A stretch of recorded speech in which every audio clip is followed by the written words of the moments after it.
Select মেনুর inverse কমান্ডের মাধ্যমে আমরা কোনো নির্দিষ্ট অংশ ছাড়া বাকি অংশের উপর কমান্ড অ্যাপ্লাই করতে পারি। দেখুন আমাদের যে লেয়ারটি রয়েছে এর মধ্যে যদি আমরা ফিল্টার মেনুর এই মোজাইক টাইলের ইফেক্টটি প্রয়োগ করি তাহলে আমাদের পুরো লেয়ারের উপর এটি পড়েছে।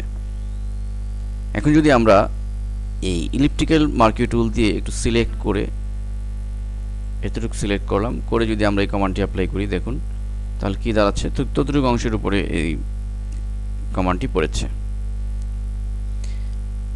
এখন যদি আমরা চাই যে এই যতটুকু আমরা সিলেক্ট করেছি এতটুকুন ছাড়া বাকি অংশের উপর আমরা ইফেক্টটি অথবা যে কোনো কমান্ড আমরা অ্যাপ্লাই করব, তখন আমাদের কি করতে হবে? তখন আমাদের ইনভার্স কমান্ড, সিলেক্ট মেনুর ইনভার্স কমান্ডটি আমরা ইউজ করব। এখন যদি আমরা ফিল্টার মেনুর এই মোজাইক টাইল অর্থাৎ এটি রয়েছে আমাদের টেক্সচার এর সাবমেনু মোজাইক টাইলস, এটি নির্বাচন করব অ্যান্ড দেন ওকে বাটনে ক্লিক করব আমরা এখানে। এখন দেখুন কি হয়েছে, শুধুমাত্র ওই মাঝখানের অংশটুকু সিলেক্ট যতটুকু আমরা করেছিলাম ততটুকু ছাড়া বাকি অংশের উপর কমান্ডটি অ্যাপ্লাই হয়েছে। তো এই ইনভার্সের মাধ্যমে আমরা এই নির্দিষ্ট অংশ ছাড়া বাকি সমস্ত অংশের উপরে আমরা যে কোনো কমান্ড, যে কোনো ইফেক্ট আমরা অ্যাপ্লাই করতে পারি।